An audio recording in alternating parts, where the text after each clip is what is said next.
الحمد لله رب العالمين والصلاة والسلام على رسوله صلى الله عليه وعلى آله وصحبه وسلم تسليما كثيرا.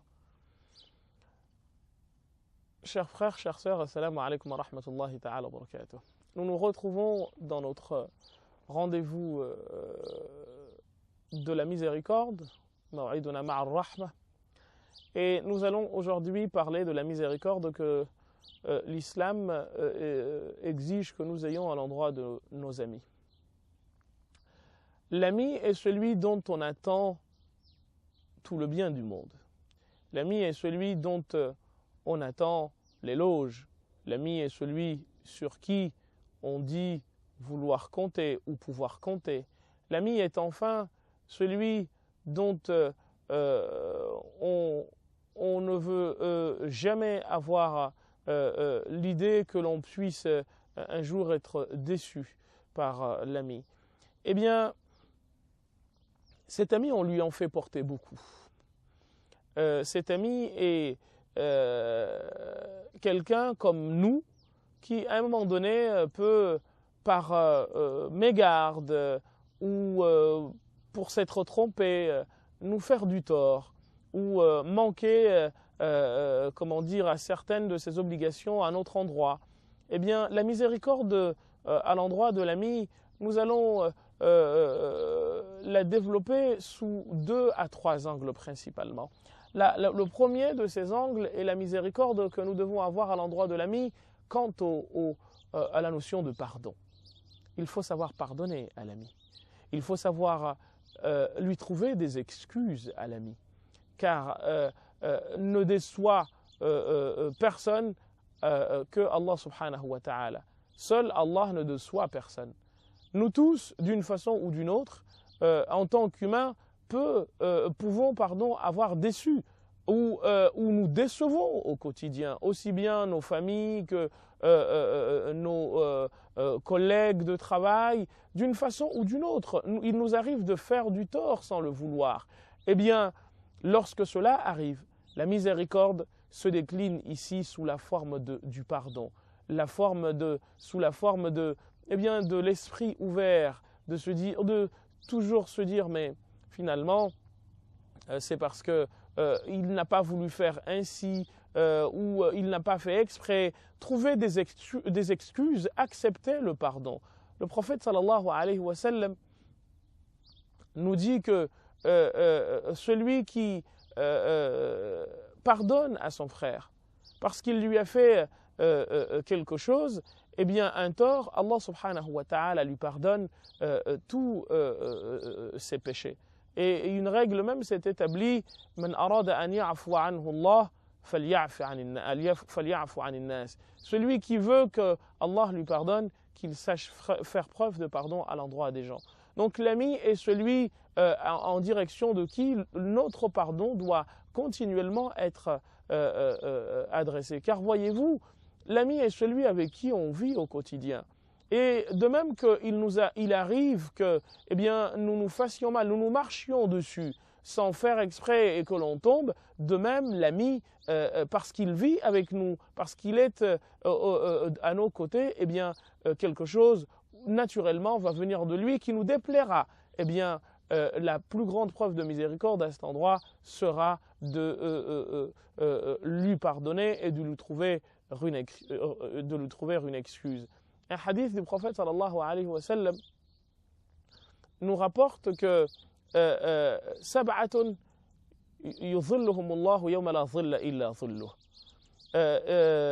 7 personnes seront sous l'ombre d'Allah subhanahu wa ta'ala le jour du jugement, le jour où il n'y aura pas d'autre ombre que la sienne. Et parmi les 7 personnes qui seront sous l'ombre d'Allah, le jour où il n'y aura pas d'autre ombre que la sienne, rajulani, 2 personnes, tahabba fillahi, qui se sont aimés pour Allah subhanahu wa ta'ala, et qui, en se quittant, se sont quittés pour Allah subhanahu wa ta'ala.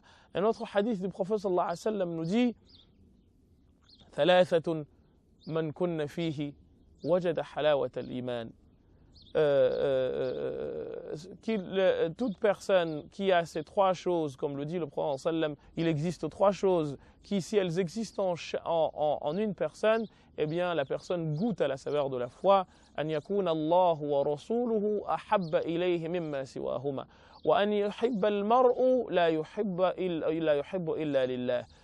Que la personne aime Allah subhanahu wa ta'ala et son prophète plus qu'il n'aime rien d'autre.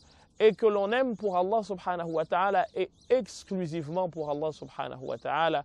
Et enfin comment dire, de détester la mécréance exactement comme on détesterait d'être jeté dans un enfer, même un enfer d'ici.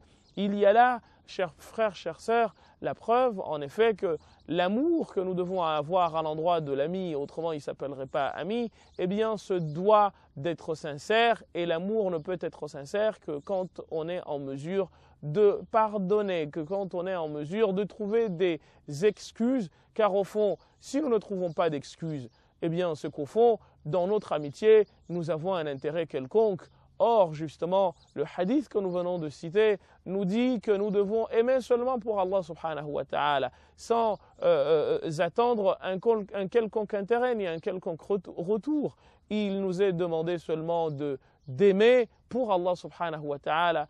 Et nous avons dit dans un précédent cours qu'il fallait qu'il était recommandé de dire à la personne qu'on l'aime, l'ami bien forcément, on lui dit qu'on l'aime parce qu'on est son ami, mais l'amour devient encore plus fort si bien sûr il est accompagné de cet esprit d'ouverture, qu'est l'esprit du pardon. Ça c'est le premier angle. Le deuxième angle, c'est l'angle du fait de vouloir le bien pour notre ami. C'est-à-dire quoi? C'est-à-dire que on fait tout pour justement qu'il se sente à l'aise.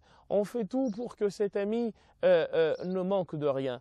Dans l'Ihya, l'imam al-Ghazali rapporte qu'il y avait deux amis parmi les personnes pieuses, dont l'une était partie en voyage. L'autre a eu besoin de quelque chose, d'argent, et il est parti toquer à la maison de l'ami et il a trouvé qu'il était parti en voyage. Il demande à la servante de cet ami de lui montrer le coffre de son ami. Celle-ci, connaissant les relations on ne peut plus amicales qu'il y ait son employeur à ce monsieur, le laisse naturellement atteindre le coffre de ce monsieur. Il prend la moitié de l'argent qui s'y trouvait et il part. Son ami rentre de voyage et il demande ce qui s'est passé à la servante lui explique et il s'en est voulu. Il est parti voir l'ami et lui a dit « Mais pourquoi tu n'as pas tout pris ?» Car il a compris ce qu'était l'amitié, c'est-à-dire que l'on doit se faire mutuellement, se rendre mutuellement service et surtout se dire que ce qui est à nous appartient à notre ami. C'est ainsi que le prophète sallallahu alayhi wa sallam a vécu avec ses compagnons et c'est ainsi que Allah subhanahu wa ta'ala nous demande également d'être, ne serait-ce qu'entre musulmans. Une autre histoire nous est rapportée par l'imam al-Ghazali, toujours dans l'Ihya, dans laquelle eh bien, il nous est appris que une personne a été voir un de ses amis et lui a demandé de l'aide. Cet ami la lui a accordée et par la suite, qu'est-ce qui se passe? Eh bien, le lendemain, celui à qui on a demandé qui a demandé l'aide est parti avec un cadeau auprès de celui qui lui a accordé l'aide. Et celui qui lui a accordé l'aide lui a dit « Mais à quoi sert ce cadeau ?» Il lui a dit « C'est pour ce que tu m'as rendu comme service hier. » Il lui a dit « Écoute mon frère, si tu as un ami à qui tu demandes quelque chose et que tu ne vois pas bouger pour t'aider, eh bien va faire les ablutions, fais bien tes ablutions, viens, fais comme si tu faisais la prière sur le mort et considère-le comme faisant partie des morts. Parce que les amis sont justement faits pour s'aider mutuellement. Troisième angle, et non des moindres, c'est l'angle de la souffrance. C'est-à-dire que tu te dis que ce qui atteint ton ami, eh bien fais en sorte qu'il sente que ce dont il souffre, toi tu en souffres. Fais en sorte qu'il sente que, eh bien, le malheur qui t'arrive, c'est aussi le sien. C'est la raison pour laquelle, encore une fois, le prophète sallallahu alayhi wa sallam a dit « Al-mu'minu bil-mu'mini kal-bunyan yashuddu ba'duhu ba'da » Le croyant par rapport au croyant est comme une construction dont les parties se consolident mutuellement. Donc l'ami, il faut que quand un problème lui arrive, exactement comme on en a parlé pour le voisin, il faut que l'on soit là à ses côtés pour lui montrer la totalité de notre soutien. Là, voyez-vous, se trouvent les trois angles, comment dire, à partir desquels, eh bien, il est possible de voir la miséricorde que nous devons avoir à l'endroit de l'ami. Mais ces trois angles étant vus, eh bien, nous ne manquerons pas de mentionner quelque chose que nous considérons comme actuellement défectueux et manquant dans les relations amicales qui lient les gens aujourd'hui. Nous avons des amitiés aujourd'hui qui sont des amitiés basées sur l'intérêt. Le prophète sallallahu alayhi wa sallam a dit dans un hadith que deux choses, shay'ani, deux choses, fi akhir az-zamani yufqadani, deux choses qui à la fin des temps seront dont les gens seront en manque à la fin des temps. Il a dit dirham halal wa akhun saduq. Un dirham, un dirham halal et un ami véridique. Pourquoi a-t-il dit cela le prophète sallallahu alayhi wa sallam, celui à qui Allah subhanahu wa ta'ala a dévoilé des secrets qu'il n'a dévoilés à personne? Parce que justement nous vivons cette situation où les amis se font et se défont en fonction de la situation des uns et des autres. Or les amitiés c'est pour la vie. Or les amitiés c'est pour la sincérité. Or les amitiés c'est pour l'entraide, c'est pour le soutien mutuel. On se rend compte finalement que les amitiés d'aujourd'hui sont des amitiés de circonstances. Quand on a besoin de telle chose, eh bien on y va. Quand on n'en a pas, on n'y va pas. Eh bien ça, ce n'est pas faire preuve de miséricorde. Ça, ce n'est pas bien se comporter vis-à-vis d'un ami, c'est faire preuve d'hypocrisie. On veut profiter de cet ami et sitôt qu'on l'aura, comment dire, achevé, eh bien on va le jeter exactement comme nous jetons hacha, comme du papier hygiénique. Eh bien, ce n'est pas comme ça du tout les amitiés. Ce n'est pas non plus faire preuve de miséricorde que de se comporter avec son ami de la sorte. Chers frères, chères sœurs, quand on parle de profit dans les amitiés, on parle également comment dire, de la notion de don de soi. C'est que quand bien même tu constates cela chez un ami, eh bien, parle-lui avec douceur, ne le violente pas. Tu sais très bien que tu as donné telle chose et tu as donné, tu n'attends pas de retour. Si tu attends un retour, c'est que tu n'es pas dans une relation amicale, mais plutôt dans une relation commerciale. Et une relation commerciale est une chose et une relation amicale est censée en être une autre. Or, on se rend compte que même l'amitié, eh bien, elle se monnaie. Les amitiés se monnaient aujourd'hui. Je deviens l'ami d'un tel parce que je peux tirer de lui tel ou tel profit. Mais nous allons continuer cela juste après une courte pause. Assalamu alaikum wa rahmatullahi ta'ala wa barakatuh. Bismillahir rahmanir rahim. Chers frères, chères sœurs, assalamu alaikum wa rahmatullahi ta'ala wa barakatuh. Nous parlions des relations désintéressées, des amitiés, et que les relations intéressées ne peuvent nullement relever d'une miséricorde entre les amis. Mais une fois que nous avons abordé cela, il nous reste à aborder la question de la miséricorde que nous devons avoir à l'endroit de nos amis, notamment quand on veut que ces amis-là changent quelque chose. Ne bousculons pas nos amis. L'ami est celui justement qui est là pour nous montrer nos défauts. Donc quand on a un défaut à montrer à un ami, eh bien il ne faut pas le faire dans la violence. Il ne faut surtout pas le faire devant tout le monde. Il faut au contraire attendre que cet ami soit seul avec nous pour justement lui dire. Et en lui disant, ce n'est pas parce qu'il est ami que l'on doit l'agresser. Au contraire, on lui dit c'est tort. Ce que l'on croit être ses torts ou ce que l'on croit qu'il a fait volontairement. Et ensuite, on s'explique avec l'ami. C'est cela la miséricorde, frères et sœurs. C'est cela faire preuve d'amitié véritable. Mais si amitié rime avec agressivité, rime avec grossièreté, parce que tu te dis que c'est ton ami, tu vas pouvoir tout lui déballer, eh bien ce n'est pas faire preuve de miséricorde, ce n'est pas faire preuve de compréhension, ce n'est pas faire preuve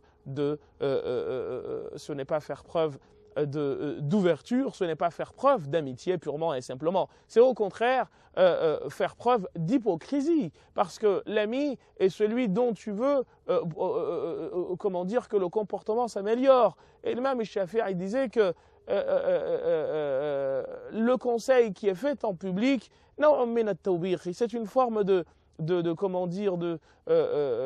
sous-estimation, une forme de dénigrement. La ardastima', j'aime pas entendre. Donc attendons que l'ami soit avec nous seul à seul et utilisons un vocabulaire non agressif, non grossier pour conseiller cet ami, pour lui demander de changer ou pour lui conseiller au contraire de faire quelque chose. Cette valeur-là, chers frères et sœurs, nous ne devons jamais la perdre de vue. Gardons-la à l'intérieur de nous. Nous devons aller en direction de nos amis avec un bagage de compassion, mais surtout de douceur et de miséricorde qui fera que cet ami sera susceptible d'accepter toutes les remarques que nous lui ferons. Voyez-vous, appeler quelqu'un, on peut l'appeler, comme nous l'avons déjà dit dans une précédente émission, on peut appeler une personne en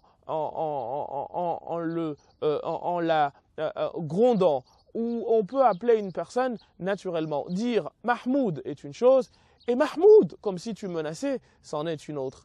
Eh bien, il faut que nous ayons ce discours de douceur. Le prophète sallam dit Al-mu'minu layyinun. Le croyant, il est délicat, au sens de, non pas de délicat au sens de difficile, mais délicat au sens de quelqu'un de très doux. Il ne dit pas des grossièretés. Ma bu'ithu la'anan wala sabbaban wala fahashan, dit le prophète sallallahu alayhi wa sallam. Je n'ai pas été envoyé médisant, ni maudissant, ni insultant, mais au contraire, j'ai été envoyé comme quelqu'un disant de bonnes choses, quelqu'un, parlant d'Allah subhanahu wa ta'ala et appelant vers Allah subhanahu wa ta'ala avec les meilleurs discours qui soient. Il faut donc que nous adoptions cela. Et puis, deuxième chose, quand nous avons à faire remarquer à nos frères ou à nos amis un défaut, eh bien, il ne faut surtout pas se positionner dans la place ou à la place du donneur de leçons. Parce que voyez-vous, cela peut avoir deux mauvaises conséquences. La première des conséquences, c'est que l'ami va se sentir rabaissé. Or, ce n'est pas ça l'objectif. La deuxième conséquence fâcheuse, c'est que si elle se sent rabaissée, il peut se produire l'effet inverse de ce que tu voulais. Toi, tu voulais que ton ami change de comportement. Tu voulais que ton ami fasse quelque chose d'autre, améliore son comportement, abandonne le péché dans lequel il se trouve ou abandonne ce défaut qu'il a en lui. Mais si tu y vas avec cette posture de donneur de leçons, eh bien, il risque de se cabrer et de ne pas écouter ce que tu as à dire. Or, ton objectif, encore une fois, c'est que ton ami améliore son comportement. Et c'est de là que nous partirons au troisième point, qui est celui de faire quoi? Qui est celui de continuer à fréquenter les amis, quand bien même on estime que les amis font des choses qui nous déplaisent. Allah subhanahu wa ta'ala nous dit وَجَعَلْنَا بَعْضَكُمْ لِبَعْضٍ فِتْنَةً. Nous avons fait de certains parmi vous des troubles pour les autres. Atasbiruna, allez-vous endurer? Donc, quand on a à corriger, même si nous constatons qu'ils font des erreurs, eh bien, constater une erreur ne signifie pas abandonner la personne. Il ne faut pas que tu veuilles que dès que tu lui as parlé, eh bien, la personne change. Parce qu'Allah subhanahu wa ta'ala t'a dit des choses que tu ne fais pas. Et ce n'est pas pour autant qu'il se débarrasse de toi. Donc pourquoi veux-tu te débarrasser de ton ami? Parce que tu lui as dit quelque chose et qu'il ne t'a pas obéi. Ce n'est pas là faire preuve de miséricorde. C'est au contraire faire preuve de petit chef, faire preuve de dictature, faire preuve de violence, faire preuve de manque de compréhension et de manque de discernement. Ce à quoi, bien entendu, n'appelle pas l'islam du tout. Donc, il faut que ce comportement-là, nous l'ayons au moment où nous demandons à notre frère de changer tel ou tel comportement.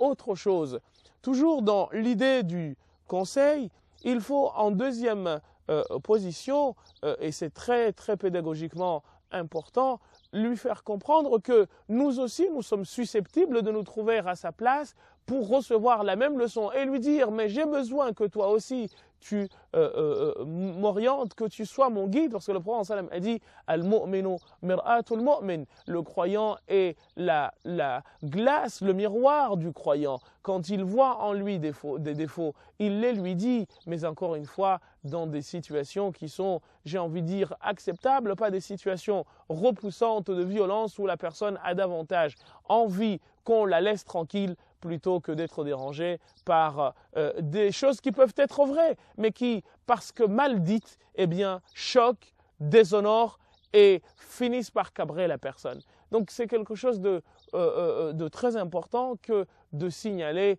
la tolérance et surtout la miséricorde avec laquelle nous devons de nous comporter vis-à-vis de nos amis, car cette miséricorde-là, si elle n'existe pas en amitié, eh bien, elle n'existera nulle part, parce que, encore une fois, les amis sont ceux qui doivent se comprendre le plus, se faire mutuellement confiance, aller le plus lointain possible ensemble. C'est des gens qui partagent beaucoup de choses ensemble. Est-ce une mauvaise incompréhension ou une incompréhension qui va nous pousser à nous chamailler ou à dire de toute façon cet ami je n'en veux plus, il m'a déjà fait ci, il m'a déjà fait ça. Non, c'est pas du tout de cette façon.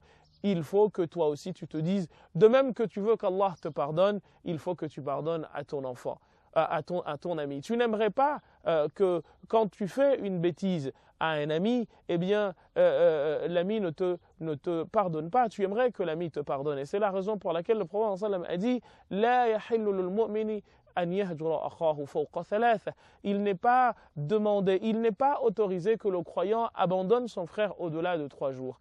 Un autre hadith du prophète sallam nous dit les lundis et les jeudis, les portes du paradis sont ouvertes et les gens qui sont en enfer, il leur est demandé de venir rentrer au paradis pour justement que la miséricorde d'Allah subhanahu wa ta'ala se fasse sur eux.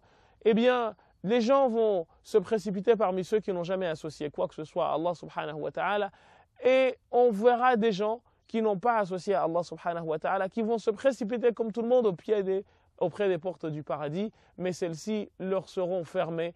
Allah subhanahu wa ta'ala enverra un ange qui leur dira de venir, de retourner dans ce bas monde et se pardonner. Donc c'est quelque chose de fondamentalement important. Autre chose, enfin, maintenant que nous avons parlé du pardon, nous pouvons parler aussi de la demande de pardon que l'ami peut faire. Si ton ami vient te demander pardon, la plus grande preuve de miséricorde veut que tu pardonnes à ton ami. C'est-à-dire quoi? C'est-à-dire que quand l'ami vient et qu'il te demande de l'aide, de lui pardonner, il faut que tu lui pardonnes. C'est aussi faire preuve de miséricorde. Ne pas garder de chagrin, ne pas garder de rancune à l'endroit de ton frère. Et d'ailleurs, Allah subhanahu wa ta'ala, quand il nous demande de parler de ceux qui nous ont précédés au paradis, on dit ربنا اغفر لنا ولإخواننا الذين سبقونا بالإيمان ولا تجعل في قلوبنا غلا للذين آمنوا. Il ne faut pas qu'il y ait de la haine, du dénigrement, de la jalousie en nos cœurs à l'endroit de ceux qui ont cru. Et il dit qu'au paradis, eh bien, un des signes du paradis, c'est que nous avons enlevé toute rancune, toute rancœur qu'il y avait en eux, et ils sont devenus des frères. جعلنا الله وإياكم من الذين يستمعون القول فيتبعون أحسنه وصلى اللهم وسلم وبارك على سيدنا محمد وعلى آله وصحبه. Je vous laisse entre les mains d'Allah subhanahu wa ta'ala et vous dis à très bientôt. Wassalamu alaikum wa rahmatullahi ta'ala wa barakatuh.